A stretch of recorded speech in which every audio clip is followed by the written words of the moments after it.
Hey everybody, Rosamatter here, and welcome to part 11 of my Fate Stay Night Let's Play. Last episode, we finally got to see all of, I believe, all of the servants. Still don't know some of the masters, though. So we got to meet the assassin.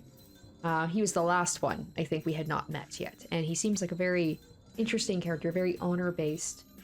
Seems almost to me like he is the Lancer of the anime, where he had a lot of respect for Saber and kind of wants to meet her like a one-on-one honorable battle to see how strong she truly is. And he's like, you know, I'm glad I've met someone who I can't hold back against, and he wants to see her at her full power as well.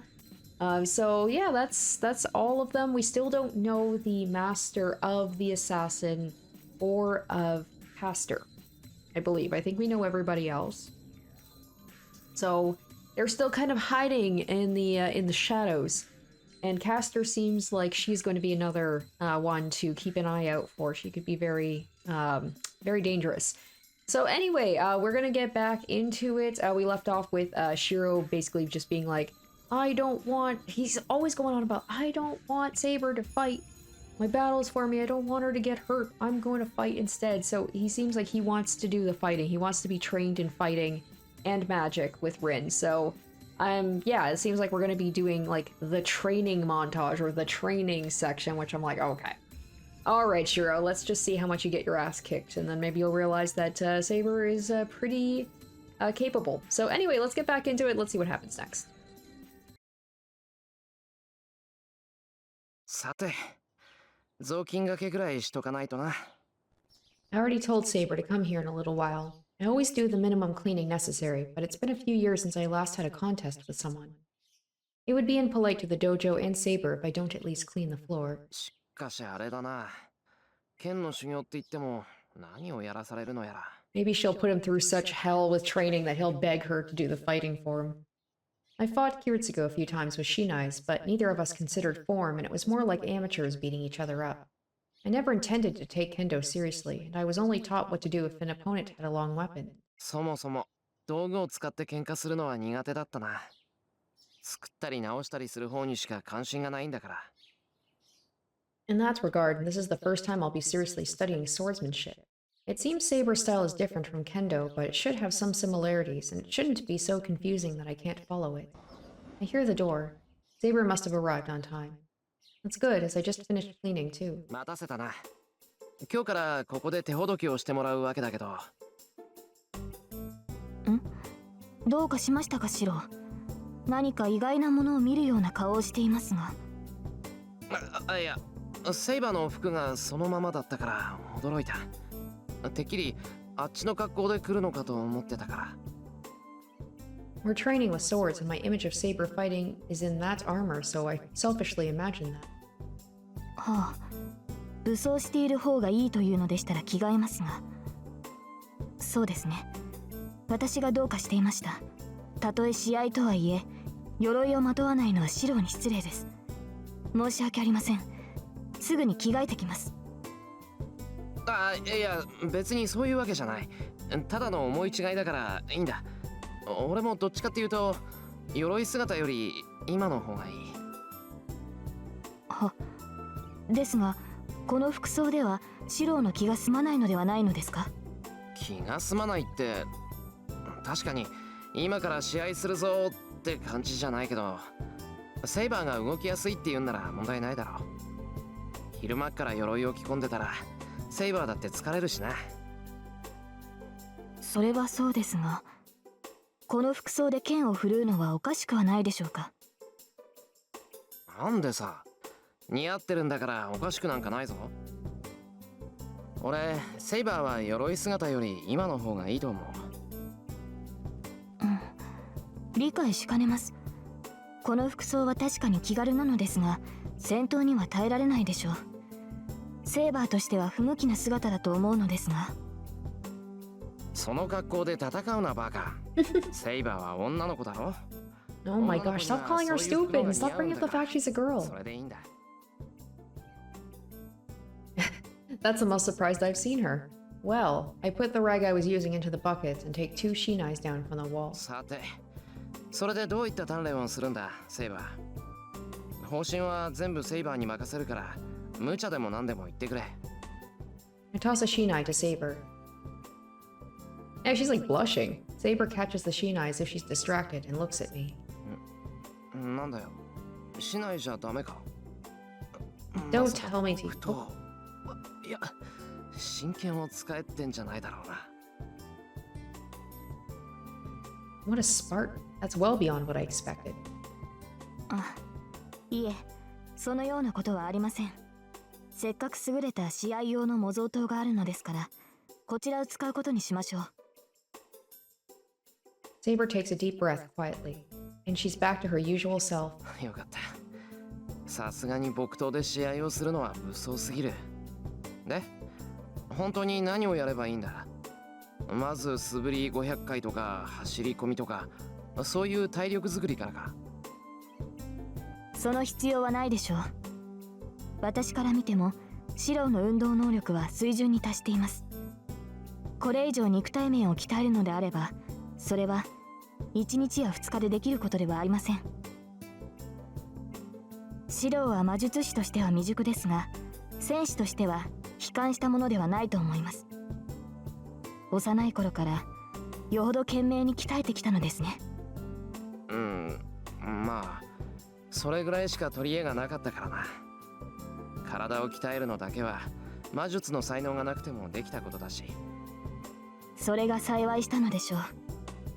ランサーに襲われて死に至らなかったのはシロウのそういう努力の賜物ですから。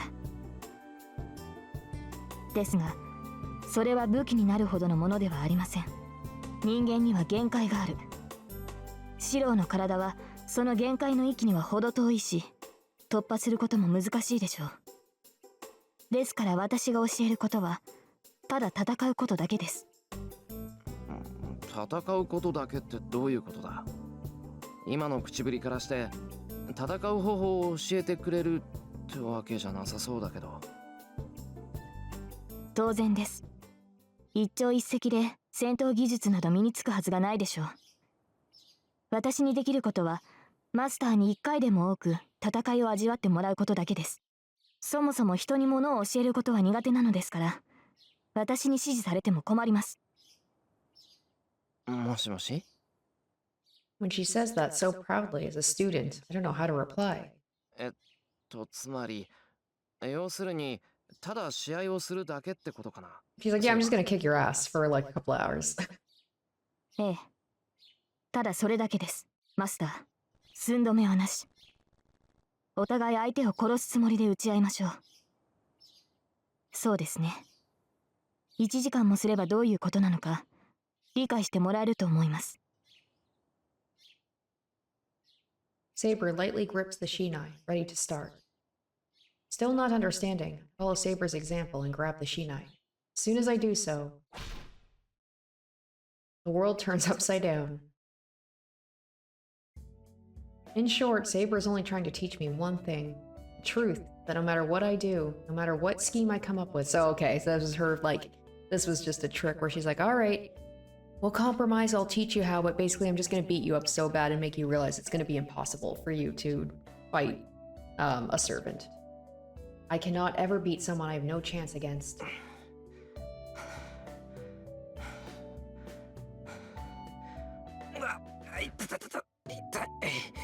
これ本当に折れてるって間違いなく。Well, he's staying home because of a supposed injury. Now he actually has an injury. 折れているのならもっとたくましい腕になっています。重度の内身ですが、今のシロウならじきに回復するでしょう。そうか。よし、ならもう少し続けるか。まだ続けるのですか、シロウ。確かに内身ではありますが、すぐに動いていいものではありません。容赦なく人の腕に打ち込んできて何言ってんだ。いいぜ。セイバーが乗り気じゃないんならその隙。 Opening. It doesn't work, of course. 人の話を聞いてください。明らかにシロウは疲労しています。そんな体ではせっかくの修練も無駄になるのですから、休憩を入れるべきです。いやでもな、こう明らかに手加減されてるのに打たれっぱなしっていうのは情けない。せめて人たちセイバーの眉ぐらいは動かさなきゃ悔しくて倒れられん。驚くというのでしたらもう十分驚いています。強情だとは思っていましたが、まさかこれほどとは思っていなかった。悪かったな。根本的に負けず嫌いなんだ俺。ええ、それは嫌というほど思い知りましたので結構です。ともかく休憩にしますから、シローも市内を置いてください。床も汗で滑りやすくなっている。極限状態での模擬戦でもなし、疲労困憊して足場も不確かなどという状態では意味がありません。なんでさ、普通戦闘訓練ってのは最悪の状態を想定してやるもんだろ。ならそれこそ無意味です。いいですかシロー、あなたがサーバントと戦うというのでしたら、体力は万全、足場は完全、逃走経路は確保済みという状況以外での戦闘は無意味です。あなたは全てが充実した状態でなければサーバントと戦いにさえならない。最悪の状態で戦うという時点であなたは選択を間違えているのです。つまりこういう状態では間違っても戦うなってことか。そういうことです。そうなってはどのような奇跡もシローを救いはしないでしょう。あなたの戦いはまず自身を万全にし、的確な状況を模索することから始まるのです。納得。それじゃ申し訳ないけど休ませてくれ。I lean against the wall and slide down. I let out the air collected in my lungs. It should be air, but it's burning hot. While my body's burning with pain, I glance at the clock. It's past 11. We started around 9, so that means we've been doing this for about 2 hours. First hour was just me getting beat up. Saber's blows would suddenly strike me and I'd faint slightly. I'd wake up and just when I thought I'd be careful next time, I'd be knocked out again. Anyway, I was beaten up repeatedly, maybe because my body got used to it or my power came out from anger. But I can now manage to block the first blow. The problem was after that. Well, after being shown such a skill difference, can a human readily attack back? The answer is, I get knocked out the instant I shrink back. After that, it's like a mouse cornered by a cat. If I'm to be knocked out no matter how I block a blow, all I can do is get desperate and attack. But of course it's easily deflected and I'm knocked out. But when I get used to that as well, I start to gain the composure to think something like that, and the instincts that let me understand I'll be dead the next second become keener. People usually call this being in the zone, so then I frantically went into defense. The instincts that tell me I'll be knocked out if that blow hits comes at me in numbers. So as a living being, it's only natural for me to avoid it. I'd managed to elude Saber's barrage of attacks, but I'd take a fatal blow while I'm waiting for an opening to counter. And I'd stand up and think I could manage longer this time. From time to time, I'd attack thinking it would be best to attack if I'm doomed anyway. The 2 hours were just spent repeating that process over and over. I don't know if I can get any stronger doing this. I think this is just a match to help me get used to fighting, so that I won't panic or get too relaxed in front of my enemy. I'm just teaching my body that it's always one mistake away from death. But still, you ask me if this is meaningless. It's not. As I have no weapons, I believe this tension is the thing I have to value the most. お疲れ様でした。どこか痛むところはありますか、シロ。Before I realize it, Saber's right beside me. I'm so sweaty that I'm dripping onto the floor, but Saber's not even sweating. 痛まないところのが珍しいぐらいだ。ほんと容赦なくやってくれたな、セイバー。こうまで一方的だと逆に清々しい。I'll be honest here, 100% of this is me being a poor loser. はい。シローに合わせて加減はしましたが、容赦はしないよう心がけました。手心を加えては戦いにはなりませんから。そうだな。おかげで今なら首輪が外れたドーベルマンが走ってきても冷静に対処できる。ってドーベルマンぐらいじゃまだまだか。俺も全然修行が足りなかった。To review my actions, I thought I trained my body to be above average, but it's pitiful for me to give up after only 2 hours of fighting with Saber. いいえ、そのようなことはありません。シローの打ち込みは一心で力がありました。時にあまりの熱心さに対応を忘れたほどです。 She's admiring needless things with gentle eyes. My embarrassment suddenly returned. Until now, we were just people fighting without any notion of boy or girl, but isn't this kind of a surprise attack? いや、ちょっと待った。水飲んでくれ、俺。水ですか？それでしたら私が汲んできますから、シローは休んでいてください。 Saber goes to get me some water.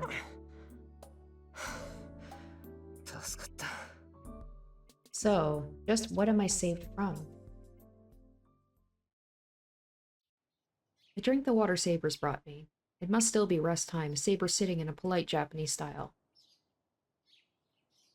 I think Saber's really beautiful like that. I'm not thinking she's beautiful from a man's perspective, but I feel she's beautiful in everyone's eyes. She has melted into the dignified atmosphere of the dojo, has a quietness free of any conflicts. There's an incongruity when such a girl is a servant and showing such willingness to fight. Right now, only Saber and I are here. This is a good time to ask her something, so... Oh, alright. Her reason for fighting, I want to know why she seeks the Holy Grail. That's a good question. I want to know about Saber before she became a servant. I want a secret attack, a super move would be great. Interesting. I'm gonna say her reason for fighting. Ask her. Why does she desire battle so much? I might be able to understand Saber's mindset if I could find out why she seeks the Holy Grail, the reward of the Holy Grail War. But is that really something I can ask her? Saber, 一つ聞くんだけど、いいかな？はい。何でしょう、シロー。聞き忘れていたことなんだけど、セイバーが俺に力を貸してくれるのは、セイバー自身も聖杯が欲しいからなんだろ？なら、一体セイバーは聖杯に何を求めているんだよ？聖杯を求める理由ですか？ただ欲しいからではいけないのでしょうか？聖杯は万能の器です。手に入れれば叶わない願いはない。I don't know about それを that. I 求 was める like, ことに理由などありません。 unless somebody just desires straight power, I would feel like someone, would be willing to put their lives at risk only because they have a wish that they want granted. That's, something that's very personal to them. 違う。そういうことを聞いてるんじゃないんだ。セイバー、わざとごまかしているだろう。それ。I wonder what would have happened if I had picked, like, I want a super move. I feel like Saber won't appreciate that I'm kind of digging into, her, like, basically her as a person. She doesn't want me to think of her as a person. シロー、それは。求める理由じゃない。叶えたい願いっていうのが何なのか知りたいんだ。けど、セイバーが言いたくないんなら言わなくていい。自分の願いなんて人に聞かせられるものばかりじゃないからな。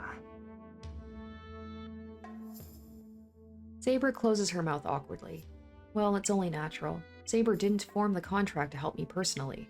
Since the only ones who can obtain the Holy Grail are the Masters, she's only helping me to take share in the reward. That is why she must be hesitating to tell her wish. And most of all, I myself don't want to hear Saber describe a selfish wish. So I shouldn't have asked. After all, it's rude for a person without a clear wish to ask other people's wishes. シロー、それはマスターとしての命令ですか？ Suddenly, Saber asks the question with a serious expression. Oh man, don't use one of your command spells on that. いや、違う。そういうつもりじゃない。ただ、セイバーのことが気になっただけなんだ。つまらないことを聞いてすまなかった。いいえ、確かにサーバントとして、Okay. マスターには己が望みを口にしておかねばなりません。 If she mentioned it in the anime, I can't remember what her wish was. シロー、私が聖杯を求める理由は、ある責務を果たすためです。私は生前に果たせなかった責任を果たすため、聖杯の力を欲している。I remember, did she fail to protect someone because she's a knight, right? So did she fail to protect the person she was supposed to protect, and then maybe she wants to rectify that? Directly. With honest eyes, she says so. 責任を果たす。生前ってサーバントになる前のか？はい。ですが、私にも本当のところはわからない。私はただ、やり直しがしたいだけなのかもしれません。Saber looks down quietly. For a moment, she looks like a repentant lost child. そうか。ともかくそれで安心した。セイバーがさ、登坂みたいに夢は世界征服よなんて言い出したらどうしようかって心配したぞ。リンが聞いたら怒りますね。彼女はそういうことを口にする人間ではありません。彼女ならば聖杯を自分のためだけに使うでしょうが、それは決して We actually got a little bit of a chuckle out of ない her. でしょう。そうか？俺は違った意味であいつにだけは聖杯を渡しちゃいかんと思ってるが。I nod to myself. Saber's watching me with a gentle expression. That's the end of the conversation. It was a subject I should have kept away from. The atmosphere softened by talk of Tosaka, so let's end this conversation right here. But a small pain remains in my chest. Even though I'm relieved Saber's wish isn't a vulgar one, I still think there's something wrong with that wish of hers.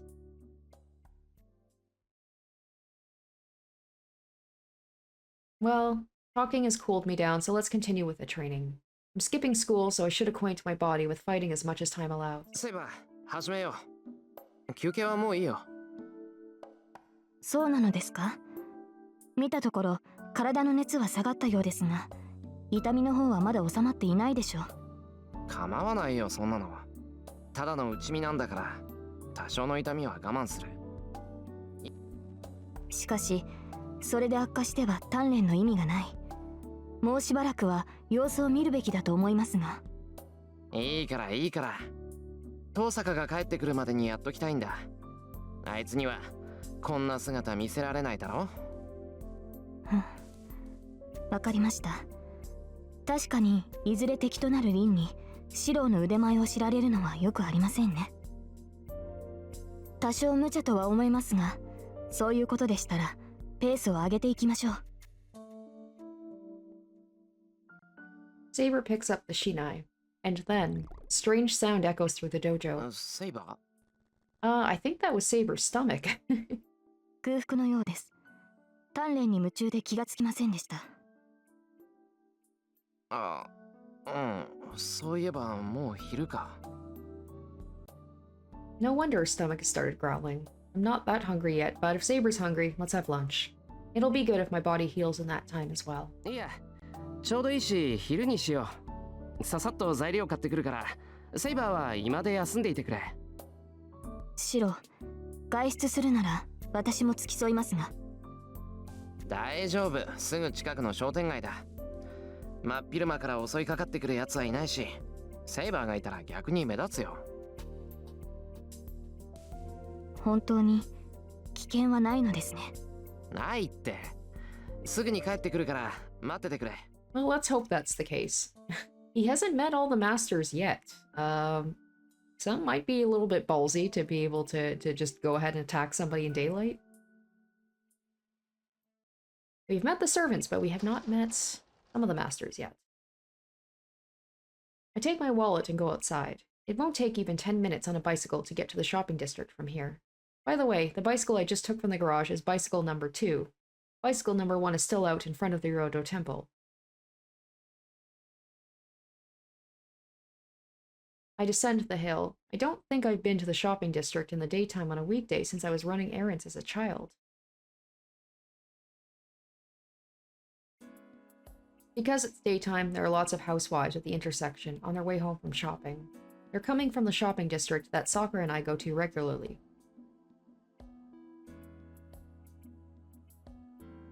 I finish buying all the groceries, ingredients for lunch for 2, and a light Japanese snack. Dinner tonight is fine since Tosaka's in charge of that, but I buy enough bread for 4 people for tomorrow's breakfast. I don't know how to make strawberry jam, so I buy the cheapest. No, that will probably get me some criticism, so I buy a rather expensive one. くそ、ひどい出費だ。なんだってこんな甘ったるいもんのために1000円も払わなくちゃいけないんだ。I complain as I put the groceries in the bicycle cart.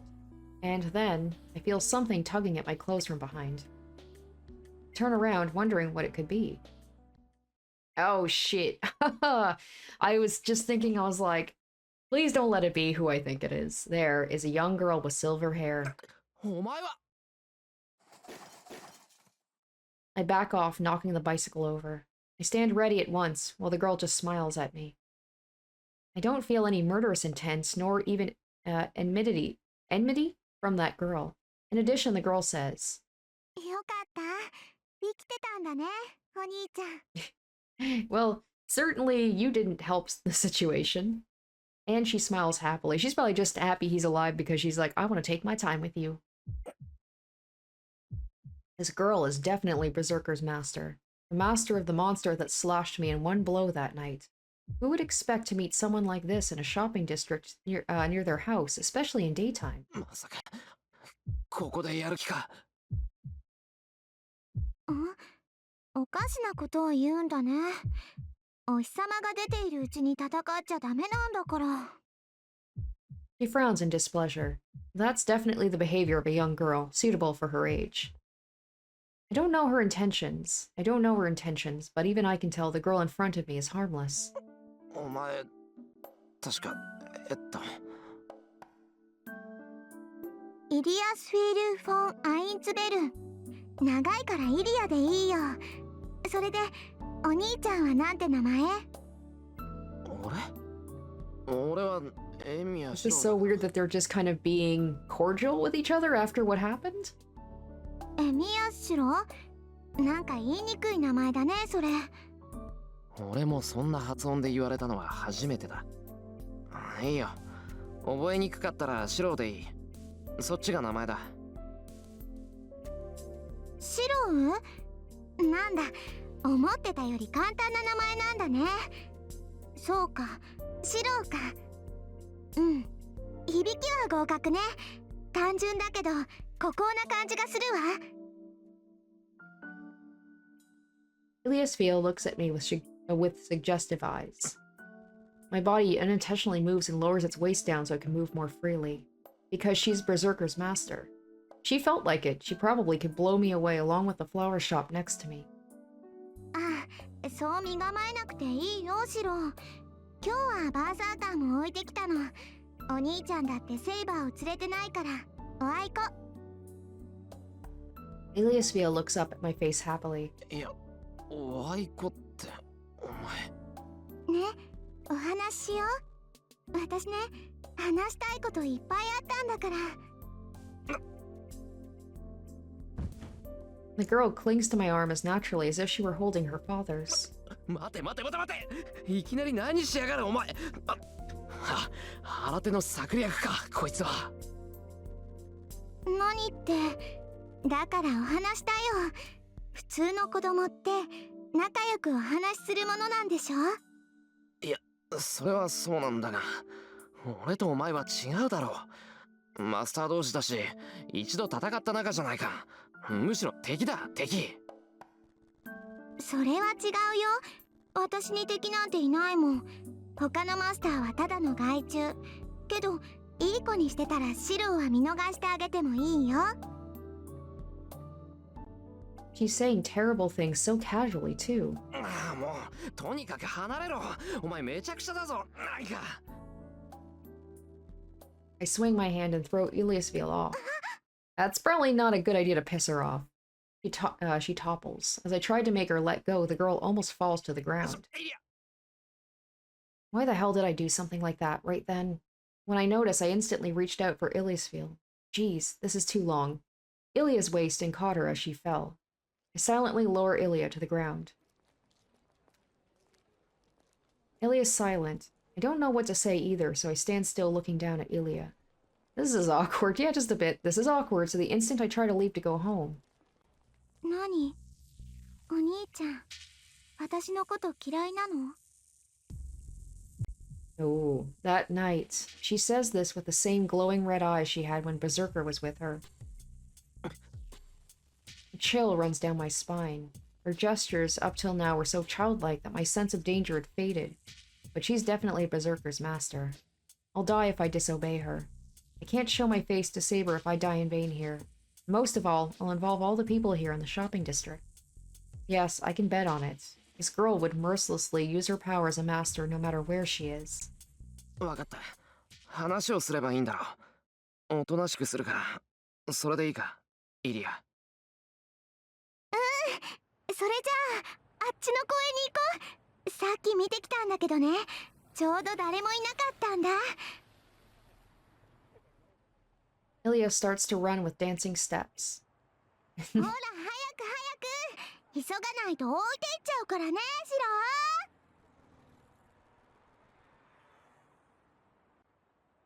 ロー。 Ilia runs through the shopping district, spinning in circles. あいつ、本当に先行っちまったぞ。Beyond amazement, I'm a bit moved. For this girl Ilia, any promise is an absolute truth. That's why she ran off so happily. She doesn't think I'll run away thinking it's a chance to do so when I'm alone. I told her I'll talk to her, but she ran off trusting me to do so. なんなんだ、あいつ。She's really unbalanced, but, well, I'm not yet grown up enough to betray such a pure trust. Is he not gonna, like, ask her, why do you keep calling me Oni-chan? Like, let's get into that whole bag of worms, right? Illy and I are alone in the small park a little way from the shopping district.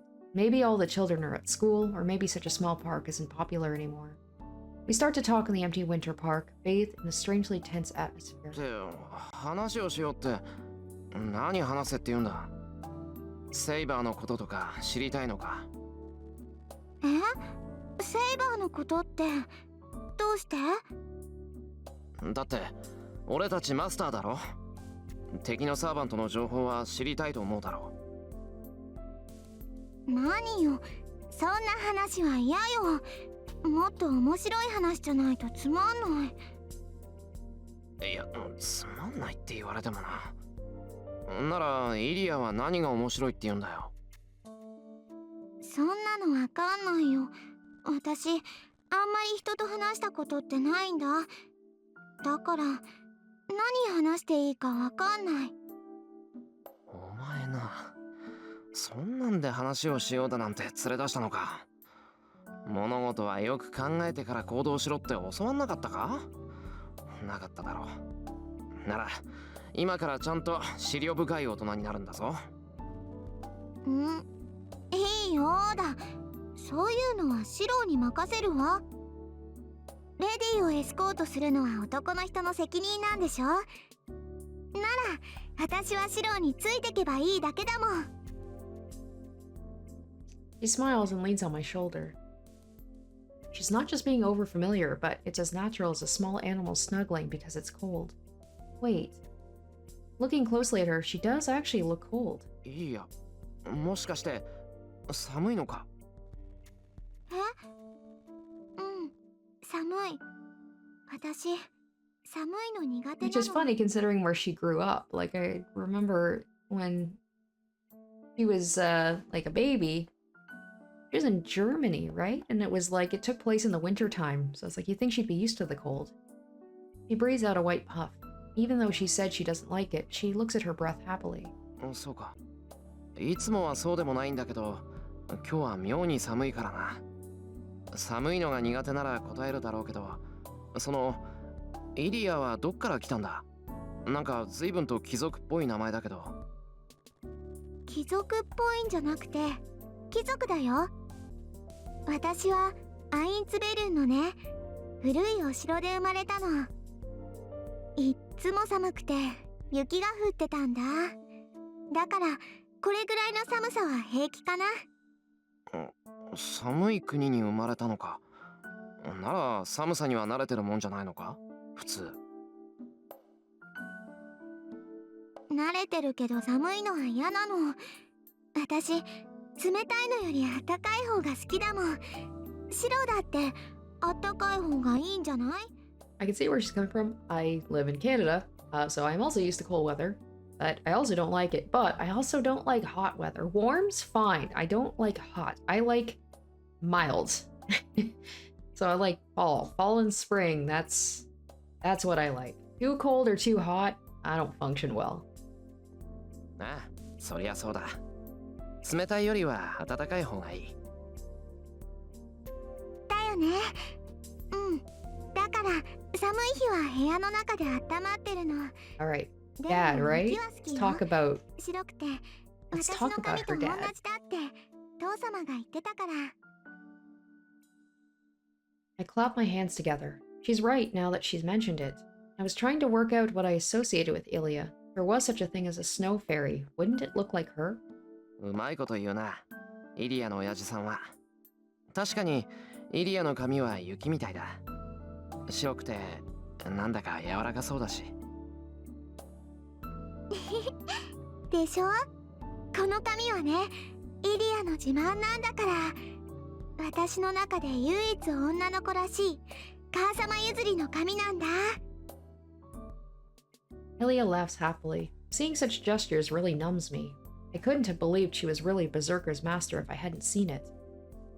ねえ、シロはお父さんから譲ってもらったものってあるの？あ、魔術刻印っていうのはなしよ。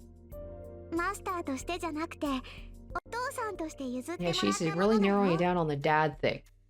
I'm sure she's just gonna bring that up pretty soon. 俺？最後にもらったのは家かな。その前は名字。で、最初にもらったのは My life when I was about to die. Because I was the only one saved by Kiritsugu in that fire 10 years ago. そうだな。イリアみたいな両親から受け継いだ肉体的な特徴はないよ。けど、それに負けないぐらい多くのものをもらってきたと思う。Ilya's delighted, as if it concerned her. I bet no one could stay unhappy if they were smiled at like this. でも今の話だとシロは魔術刻印を受け取らなかったんだ。おかしいな。じゃあシロはマスターじゃないの？いや、魔術刻印のない半人前の魔術師だけどマスターだぞ。そういうイリアはマスターなんだから魔術師なんだよな。え？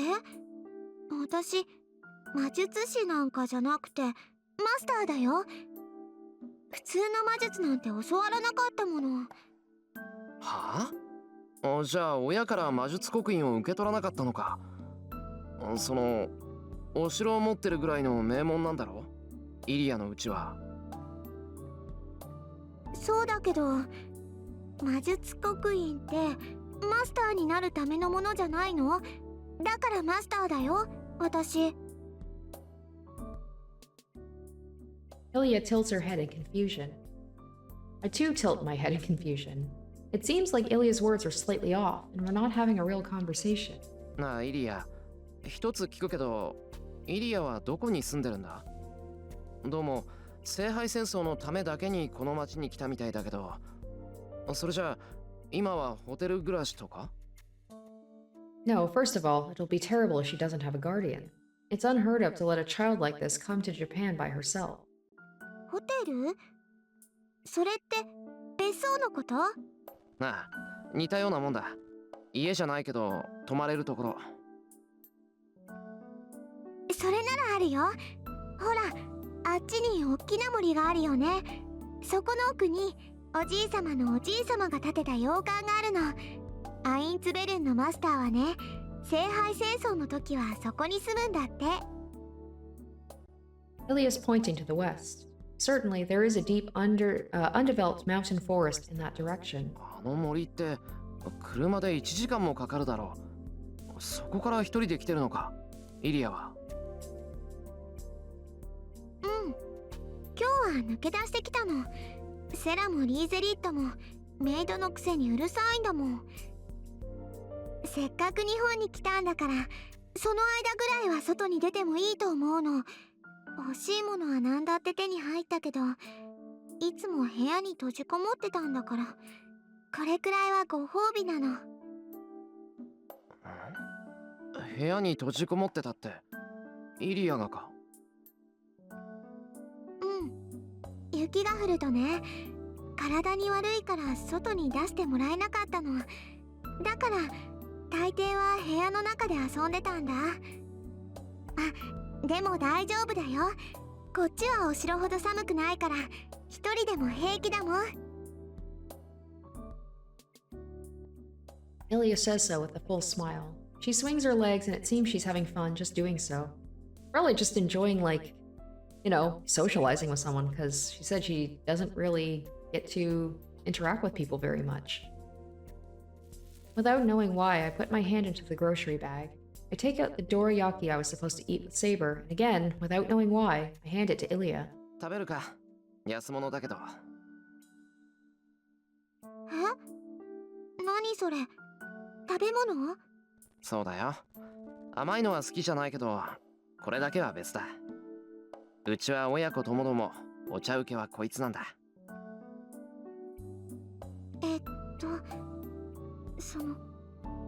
くれるの？やる。一人で食ってもうまくないから、二人で食おう。I hand her the dorayaki. Ilya hesitates and then takes the Japanese snack that I'm sure she's never seen before. She eats it happily. Her gestures are so enthusiastic, the expression stuffing her cheeks fits perfectly. I eat my dorayaki as well and endure the shock that attacked the back of my head. Jeez, why was I thinking it might be nice to have a smaller sister like this? けど。Yeah, speaking of the fact that, like, come on, it's just, I feel like it's just unspoken right now, but is he gonna mention that? Be like, why do you call me Oni-chan? I think Ilya's too innocent. This girl might really be a child who doesn't yet know the difference between good and evil. I can barely imagine how a child born in a family of magi is raised. But still, I can tell the environment Ilya was raised in wasn't normal. Tosaka's like that, but she's a magus by nature from the core. She has accepted the Holy Grail War and the killings between masters as murder. But maybe this girl became a master without knowing what it means to kill someone. I've only talked a bit with her, and I don't think Ilya is a girl that would want to kill others. So... Ilya, 真面目な話なんだが。Then, Ilya suddenly raises her head as if called by someone. Ilya, どうした？もう帰らないと。バーサーカーが起きちゃった。 Oh shit, I wonder if she's not around, he's just, well, gonna go berserk, so she has to keep an eye on him. And she's got an hour to get home, so it's just like, oh shit. She jumps off the bench. Ilya runs out of the park without saying goodbye and disappears in a blink of an eye. She comes back home and both the maids are dead. She's like, well, at least I don't have to deal with them anymore. I get back to the house. I decide not to mention that I met Ilya. I know it's something I should tell her about right away, but I still don't want to tell her about it. The Ilya I met at the park wasn't a master. I talked with Ilya about trifling matters, and we parted in a trifling manner as well, so I'm hesitant to tell others about what happened today. I feel guilty since it's like I'm hiding something from them, but I don't want to think of the Ilya I met today as my enemy. After eating lunch with Saber, we continue to train at the dojo. Before I know it, it's time for dinner already. I rest my tired body and take a bath to wash my sweat off. And when I go to the living room, dinner's prepared. I'm a bit moved. It's nice having dinner ready without me doing anything when I come out of the bath. エミヤくん、夕食だけど。何よ、バカみたいに立ち尽くして。But why does she have to say something like that totally destroys the moment? なんでもない。夕食だろ？ありがたくいただくよ。セイバーは？セイバーさんならシローの部屋に行ったみたいだけど、会わなかった？おかしいな。さっきまでここにいたけど。旅館みたいに入り組んだ家だからすれ違ったんじゃない？いいわ。セイバーは私が呼んでくるから。エミヤくんはもう一度洗面所に行ってきなさい。髪、よく乾いてないわよ。ほんとだ。悪い。それじゃあセイバーは任せた。I wave my hand to Tosaka and return to the hallway. As Tosaka said, the Emiya house has many paths because of the aimless reconstruction. The worst one is the route to the bathroom. It really is like a hotel, because you can get there from my room or from the living room. I enter the bathroom. I don't like hair dryers, so I'll use the towel I used before. Whoa! Alright, well, I'm gonna have to block that out. Okay. Well, I mean, I knew that there was gonna be some mature content, some content like that, but I just didn't know when it was gonna happen. Well, In an instant, I forget everything that happened today. シロ、 I hear a voice. The figure in front of me is saying 二 something. 度湯のようですが、今は私が使っています。できれば遠慮してもらえると助かるのですが。She says so without hesitation. And I bet Tosaka's probably going to walk in this too. I have to explain. I know I have to explain to her that this is an accident, but my head's totally blank. After all, this has enough impact to make me forget everything that happened today. シロ、湯にのぼせたのですか？耳まで真っ赤ですが、体を冷やすのなら縁側に出るべきです。いや、そうするけど、その前に謝らないと。 She doesn't seem bothered to me. I think you're just making it more awkward. I look away from Saber and calm my pounding こ heart. れは事故なんだ。いや、こうして出くわしちまった時点で釈明の余地はないんで、セイバーは俺に怒っていい。I say so while trying to look down and calming myself the best I can. Saber thinks for a while. シロ、顔を上げてください。I raise my head as she tells me to. なんでそのままなんだ。シロが謝るほどのことではありませんから。このような場面を見たところで気にする必要はないと言いたいのです。はい？以前にも言ったでしょう。サーバントにとって性別などさまつなことだと。シロは私の体を見て慌てているようですが、私は女性である前にサーバントです。ですからそのような気遣いは不要かと。What is she saying? No, even if Saber herself says that, it doesn't change the fact that she's a girl. Or could it be... I have an idea, but is it true? 聞くけど、着替え中を見られても恥ずかしくないって言うんじゃないだろうな、セイバー。なぜ恥じる必要があるのです。I thought so, but even if she doesn't care, I'll definitely go insane. 悪かった。とにかく謝る。次にこんなことがあったら、セイバーの好きにしていい。I turn around 180 degrees and exit the dressing room awkwardly. Saber looks at me in her usual manner until I disappear.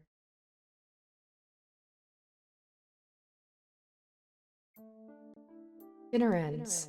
I think it was a normal dinner table for everyone except me.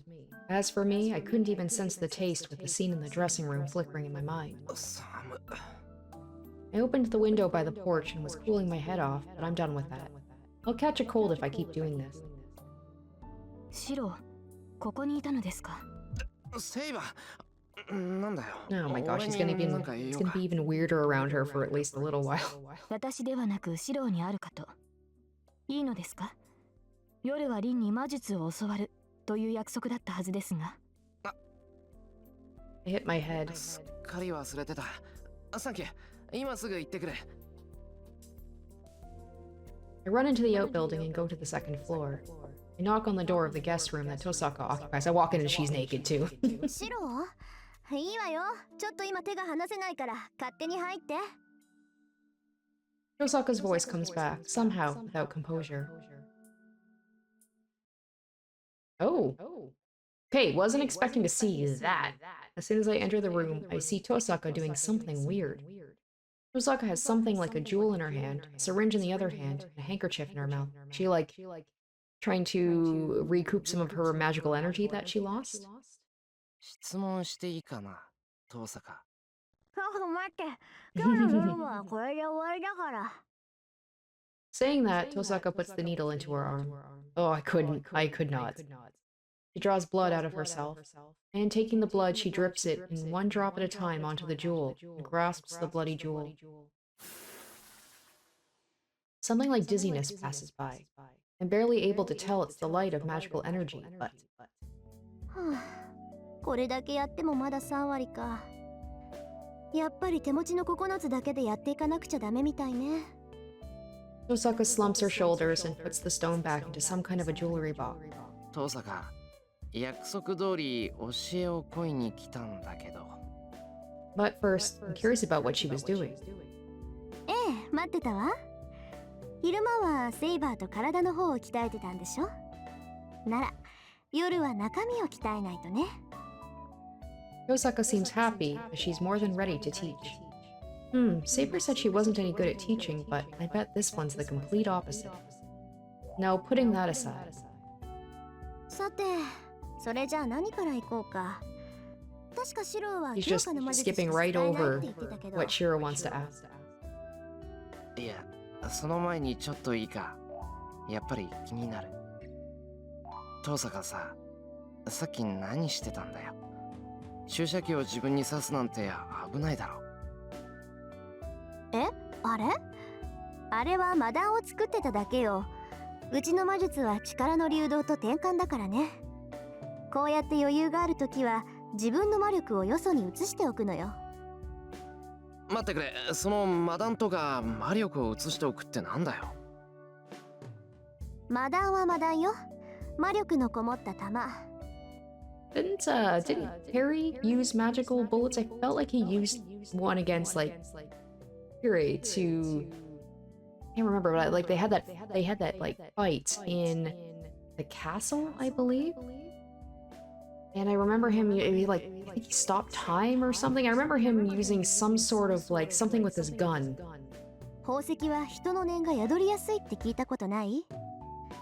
実際宝石は魔力を貯めやすいものなんだけど、うちの家系はさらに相性がいいみたいなのよね。魔力を込めるっていうのは、例えば今日一日何もしなかったら体力は余ってるでしょ。その余った分の力を宝石に溜め込んでおくの。これを何日、何ヶ月、何年と続けて宝石自体を魔術にするのよ。もっとも宝石自体にだってキャパはあるし、自分から離れた魔力なんてものは操れない。宝石に込めた魔力っていうのはあくまで大魔術を瞬間的に発動させるためだけのイグニッションに過ぎないけどね。要するに自分の魔力を宝石に込めてバックアップを取るってことか。バックアップ、近いけど違うっていうか、使い捨てのリュックサックの中身を詰めてるだけよ。じゃあ一時的にハードディスクを増設してるってことか。すごいな。それなら魔術なんて使いたい放題じゃないか。ハードディスク？あんたの言ってることはよくわからないけど、そこまで便利なものじゃないわよ。魔力は宝石に込めた時点でその宝石の属性に染まるから用途は限られてしまうわけだし。それにしても驚いたな。魔力っていうのはそういう風に貯めておくこともできるものなんだ。そんな便利なことなんで他の魔術師はしないんだろう。 Well, saying that, the only other magus, or you think I know by now how to say that word. Magus, I know, is Kirtsugu. 自分以外のものに魔力を貯めるっていうのは特殊なのよ。シローの強化だって物に魔力を込めているってことでしょ。通常ね、魔力の通ったものは何らかの変化をしてその魔力を使い切ってしまうものなの。で、うちの家系はそうならないようにうまく宝石に魔力を流動させて永続的なものにしているんだけど、他の魔術師だって自分の体になら同じようなことはできるわ。それが魔術刻印。あらゆる魔術師が持っている魔術のバックアップじゃない。魔術刻印。ああ、親が子供に譲るっていう秘伝の話だな。俺それはないからどうもピンとこないな。ちょっと、あんた今なんて言ったの？いや、魔術刻印はないって言ったんだが、親父は持ってたみたいだけど譲られはしなかった。 And apparently, Ilya doesn't have one either. I wonder if this is like the Holy Grail War that has the least amount of like actual magi. Osaka gasps and then nods to herself. 道理で素人同然のわけだ。じゃあ本当に一からやってるのね。なら確かにしょうがないか。遠坂、俺に魔術刻印がないってずいぶん前に気がついてたんじゃないのか。そんなわけないでしょ。知ってたら一人でなんか行動させなかったわよ。そりゃ半人前だなって思ってたけど、魔術刻印がないならそもそも魔術師じゃないじゃない、シロは。 He gives me a complaining look with a But what is it? Her words have a warmness that sounds like relief, and it sounds as if she's envious that I'm not a magus. まあいいわ。そういうことなら一から説明してあげる。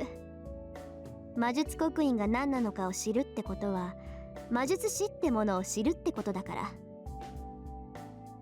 はい、シロはそこに座って。大事な話だからちゃんと腰を落ち着かせて聞くこと。ここでいいのか？よし、始めてくれ。I look into Tosaka's eyes with determination. She must appreciate my seriousness as she nods in satisfaction. じゃあ簡単な話から入るけど、魔術を使うのに必要なものが魔力だってことは知ってるわよね。魔術さえ発動させられるなら、それらは全て魔力と言い換えても差し支えはないわ。魔力の種類は千差万別。自分だけの精神力を持って魔術を使用する者もいれば、自分以外の対価を持って魔術を使用する者もいる。ここまでは知ってるでしょ？ああ、マナとオドのことだろ。マナが自然、世界に満ちてる魔力。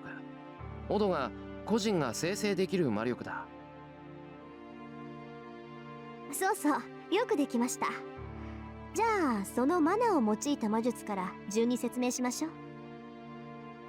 いい？シロ、積み重ねた歴史が浅い魔術師、要するにシロのことねは、すでに形あるものを持って魔力となすの。これは古くからシステムとして確立している儀式、供物を持って神秘と接触する方法よ。自身の力だけでは足りないから、代価を用意して取引するというフォーマルクラフト。これなら術者の魔力が希薄でも魔術は作用する。何しろ使用する魔力は自分からではなくマナから借り受けるものだから、術者はただ儀式を行うだけでいい。けどまあこういうのは知識がないとできないからね。シロにはまだ無理だし、そもそもこういう血生臭いのは向いてないわ、あなたには。だな。俺も鳥の生贄とか魔法陣を敷いて一晩中祈るとか、そういうのはやりたくないでしょ。じゃあこれは置いといて、次はオド、つまり魔術師個人の力で行う魔術のこと。もう言うまでもないと思うけど、これが私やあなたの基本的な魔術講師よ。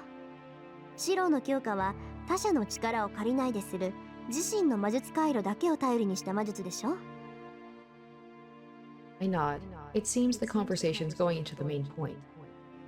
その自分だけの魔力を生成する機能、魔術回路っていうのは先祖代々受け継がれる遺伝体質なの。魔術回路は何代も重ねて鍛え上げられ、より強さを増して子孫に継承されるわ。魔術師の家系の子供はそれだけで魔術に適した人間ってわけ。フェアじゃないけど、私とシローはスタート地点からして違うってことよ。それは知ってる。気にしてないから話を続けていいぞ、トサカ。別に気にしてなんかないけど。まあいいわ。それでね、そういった魔術回路とは別に、その家系が代々鍛え上げてきた秘伝の魔術っていうのがあるのよ。さっきの宝石と似てるかな。一つの魔術を極めるとね、魔術師にはその魔術が手に取れるようになるの。本来なら形のないただの公式に過ぎない魔術を手に取れる感覚ってわかる？わからないが、体の一部になったようなものなんだろうな。手に取れるっていうことは。ご名答。扱われる式という域を超えて、もはや自分自身となった魔術っていうのは形に残せるのよ。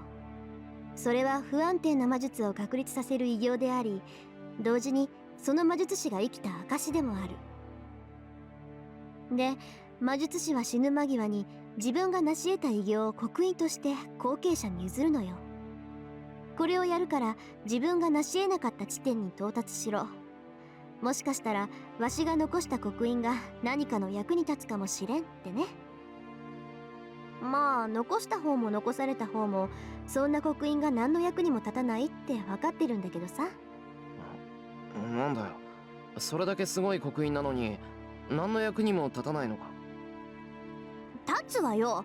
普通に魔術師やってれば刻印一つで左打ちはっていうぐらい役に立つわ。まあけどそれは自動車をもらったようなものなのよ。どんなに地上を速く走れても月にはたどり着けないんだから。いいから話の続き。もう分かったと思うけど、その刻印っていうのが魔術刻印なの。その家柄の当主が一生をかけて完成させた魔術を刻印にして子孫に譲り、子孫はさらに次の魔術を完成させて刻印を増やし、また子孫に継承する。そうして複雑さを増し、深い歴史を刻んだものが魔術刻印。魔術師にとって逃れようのない縛りってこと。つまり魔術刻印にはその家系の全てが記録されているってことか。ああ、それは違う。家系の記録はちゃんと書物で残してるわよ。魔術刻印にあるのは単純に魔術だけなの。勝手に呪文詠唱をしてくれたり、自分が習得していない魔術も使えたりするだけ。わかりやすく言えば自分の体に魔法陣を刻んでいるようなものかな。それじゃあさ、別に刻印は誰に刻んでもいいってことにならないか。魔法陣なら形さえ知っていればいくつでも書けるじゃないか。それがそういうわけにもいかないのよ。魔術刻印っていうのはね、生き物みたいなものなの。臓器は一つしかないものだから、何人かに分け与えるとか写本するとか、そういったことはできないの。心臓を二つに分けても意味ないでしょ。そうか、確かに。それじゃあ遠坂にもその刻印は移植されてるのか。移植ってのは我ながら後ろ向きな例えだったわね。私の場合は左腕、肩から手までびっしりね。ただ魔術刻印は使わなければ浮かび上がらないから、霊樹と違って隠す必要はないわ。まあそんなわけだから、魔術師の家系っていうのは一子相伝だったりするの。その家に兄弟がいた場合、どちらかは魔術を教えられずに一般人として暮らすのが常なのよ。 Yeah, that's what だって魔術刻印を渡 what's せ his ない face の said. から、 And that's why 魔術師 Sakura として大切 doesn't さ know れて anything も about magic. あまり意味がないもの。ああ、シンジそれはシンジも言ってた。そっか、そういう理由でさくらは教えられなかったんだ。ええ。けどマトウの家は何代か前から刻印の継承自体が止まってるわ。だからシンジに教えられたのは魔導の知識だけなんでしょう。 I want to see the eventual confrontation of Rin talking to Shinji about him being in the Holy Grail War. I'm sure there's going to be some animosity, even more so. ほんと、そういう手合いが一番厄介なのよね。魔術ってものを実感できないくせに魔術を使おうって言うんだから。 Cursing in a disappointed manner, Osaka takes a deep breath. さて、魔術を教えるってことだったけど、ちょっと予定が変わったわ。シロウに魔術刻印がないんなら違った方針を立てないといけないし。今夜はここでお開きにしましょう。明日までにはいろいろと用意しておくから、それまで待ってちょうだい。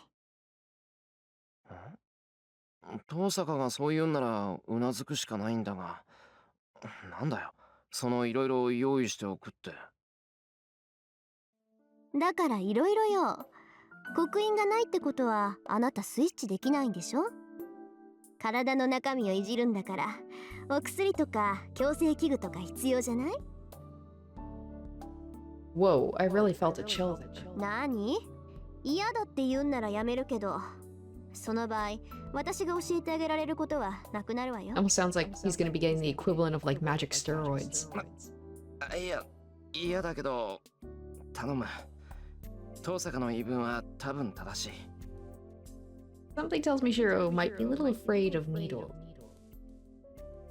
Well, I don't know what she meant by the word switch, but I think the fact I can't do so is related to the fact I always fail when trying to turn myself into a magic circuit.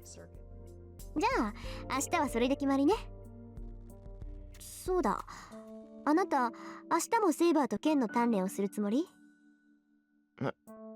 ああ、そうだけど、学校の結界も気がかりだけど、発動するまでまだ時間がある。それまで少しは戦えるようになっていたいんだ。Pretty crazy that what he has like as of tomorrow 7 days. I think they said like it's 8 days before the boundary field will be activated. まあいいけど、その割にはセイバーとはうまくいってないようじゃない？それは夕食前までは普通に話せてたのに、夕食から妙に黙り込んでたし。念のために聞くけど、あなたたちうまくいってるんでしょうね。いざ戦闘って時に仲違いされたら、私たちまで被害を受けるんだから。Ugh. It's just that there was a small thing before dinner, and it's just a bit awkward. Well, it's only awkward for Shirou. Saber doesn't seem bothered by it at all. That's all, but are things really alright between me and Saber? Well, I think I know a bit about Saber, having trained with her all day today. I can trust Saber as an ally. That's absolute. But if you ask me how I think of her beyond that, I can't readily answer. First of all, all my proper emotions were stolen away at that instant. He like fell in love with her immediately. 難しいな。そういう遠坂はどうなんだよ。セイバーのこと。Forget about what she thinks of Saber. What about her and Archer? I keep saying it. I'm sorry if I'm being a broken record here, but I want to see Archer again. I miss him. 好きよ。だって嫌いになる要素がないじゃない。強いし、礼儀正しいし、綺麗だし。Yes, right? Like, let's get more. Like, he's barely asked about Archer at all. Like, that's who you should be asking about. Then again, she might not give up too much information because she doesn't want to show her hand too much. そうか。遠坂はセイバーが好きなのか。何よ、素直に好きな部類だって言っただけでしょ。Is Rin a little bit in love with her too? あなたね、Everybody loves そのストレートな Saber. 物言いは直しなさい。いろいろ敵を作りやすいから。I mean, we do know that that was who Rin initially wanted. お断りだ。もともと口下手なんだよ、俺は。そうでしょうよ。嫌味とか皮肉とか口にしなさそうだものね、シローは。ええ、どうせ私のことなんて口うるさい嫌味なやつだとか思ってるでしょ。なんでさ。俺、遠坂が言う分には好きだぞ。なんかさ、そうじゃないと遠坂じゃない気がするし。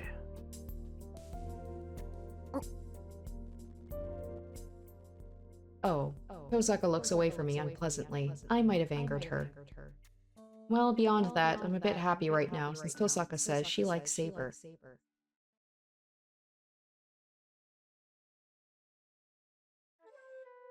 Day ends. I feel uneasy with Saber sleeping next to me, so I escape to the shed once again.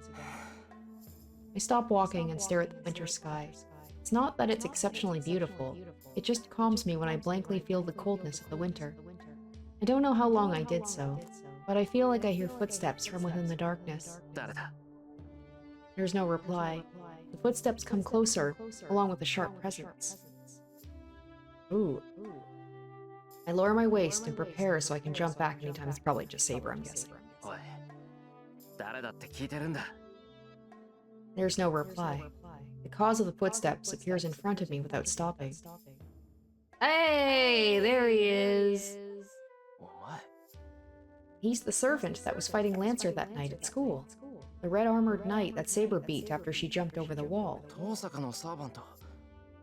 アーチャーか。The man raises the sides of his mouth a bit. He smiled, so can I take that as affirmation? Something annoys me. I feel irritated for no reason, or I should say, I can't get myself to like this guy. I've never talked with him, nor has he attacked me. Maybe he's just getting that smug, self-righteous feeling, whereas like Saber is the opposite. Like she's confident in her abilities, but she's kind of, I don't know, more low-key about it and humble. But still, I understand the moment I see him face on. I cannot approve of him. There's no reason for it, but I just can't like him. It's just not me. It should be the same for Archer. There can't be 3 people in this world who match me so badly. He's someone like that to me, so it would be no surprise if he considers me irritating as well. 何の用だ。傷が治るまで見張りに徹するんじゃないのかよ。無論そのつもりだ。私の傷が治り次第、このくだらん協定も終わらせる。故に、お前と話すことなどないと、今まで傍観していたのだがな。なんだ、遠慮しないで傍観してろ。俺もお前と話すことなんてない。そうしたいのは山々だが、見逃せないことがあってな。お前、セイバーには戦わせないらしいな。悪いかよ。I automatically answer him back. With clear enmity. I've seen that word a lot in this story, and I don't think I've ever heard this word before. やはりな。小僧の考えそうなことだ。他人の助けはいらない。できることは全て自分でやる。加えて、犠牲者は一人も出したくないか。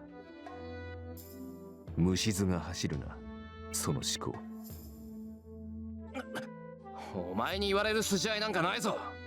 俺は俺が正しいと思うことをするだけだ。文句を言われる言われはない。筋合いはある。同じサーバントとしてセイバーの苦労は理解できるからな。お前のようなマスターではセイバーの負担も大きかろう。Man, I can imagine if Shirou and Archer were a team, that probably wouldn't go over so well, but I feel like Shirou wouldn't be as hesitant to make Archer fight because of this weird, like, thing he has about Saber being a girl, therefore she shouldn't be fighting. Partly because what he said is true, but even more than that, I cannot stand having this guy say it. ふざけるな。俺はセイバーに負担なんてかけていない。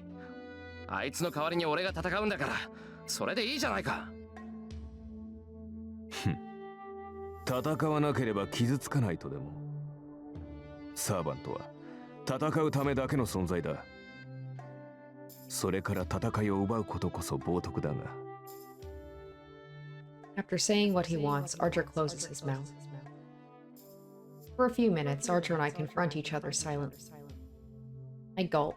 His cold stare seems to be looking inside me. And suddenly, それでどうなのだ、セイバーのマスターよ。the Red Knight calmly requests an answer. どうって何が。お前は本気で戦わずにこの争いを終わらせるつもりか。誰とも争わず、誰も殺さず、誰をも殺させないと。争わないとは言ってないだろう。戦うときは戦う。なるほど。それで戦っても誰も殺さないと。そうだよ。なんか文句あるか。お前の甘ったるい考えに邪魔などせんよ。そんな余裕はないし、そこまで推強ではない。Archer turns his back.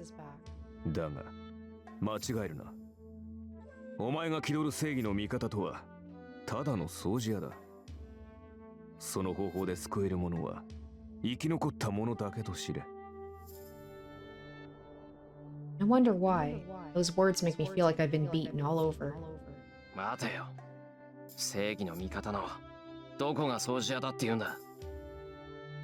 お前も気がついているはずだがな。いいか。その方法では悲しい出来事、悲惨な死を元に戻すことはできない。もともとそれが限界なのだ。正義の味方なんてものは起きた出来事を効率よく片付けるだけの存在だ。お前はお前が救いたいと思うものこそ絶対に救えない。That's not true. And reaching out to save someone must be able to save that person. I love how everybody pegs Shirou's like full deal almost immediately upon meeting him. Like Kirei and Archer were just the whole thing about like he wants to be a superhero. 理想論はあくまで理想に過ぎない。お前が理想を抱き続ける限り、現実との摩擦は増え続ける。ならば、いつか現実に直面し、その折り合いのツケを支払う時が来る。お前のその選択が、多くの命を奪うこともあるだろうよ。覚悟ぐらいはしておけ。己の歪小さを実感した時、まず何を正し、誰を罰するかと。それができぬようなら、その夢も、その魔術も、今すぐ捨てるのだな。His back disappears into the night. いいか。誰が何をしようと、救われぬものというのは確固として存在する。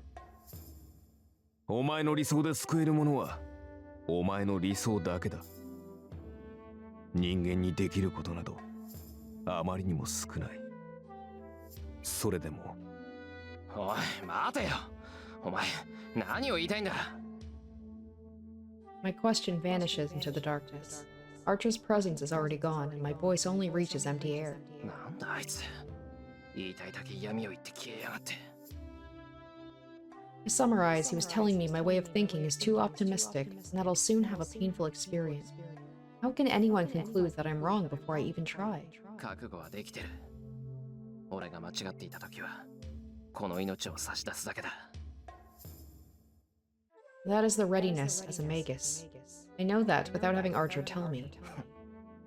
本当にあいつとは肌が合わないな。But still, I have one concern. No matter what anyone does, there will always be people that cannot be saved. Humans can only do so little, but still. それでも、一度も振り返らず、その理想を追っていけるか。I mutter to myself. I feel like that's what he wanted to ask me before he stopped himself. Alright, so that's gonna do it for this episode. So we got the first little tidbits, first little taste of the mature content in terms of the nudity. So for those of you on Patreon, you get to see all of that stuff if you want to. But yeah, so it was mostly just Shirou getting his ass kicked, like I figured.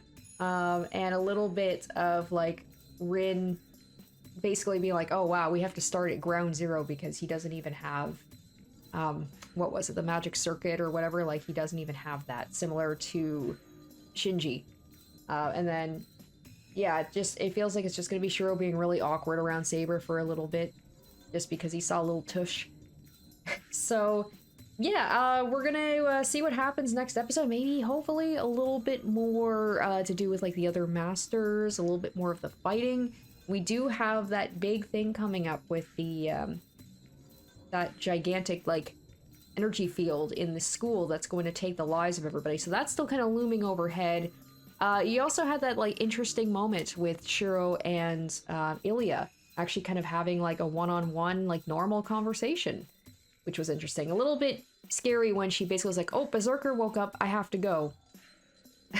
So she kind of has to keep a rein on him. Yeah, interesting episode all the same, but I am hoping that we're going to get maybe some little bit more action next episode. So that's going to do it for me. Thank you guys so much for watching, and stay tuned next week for part 12. Until then, bye. Special shout out to my top tier patrons: Emily Hornsby, Zoran Ether, Revealing Storm, Asborn Kennedy, Icognito, and Harry Gazif.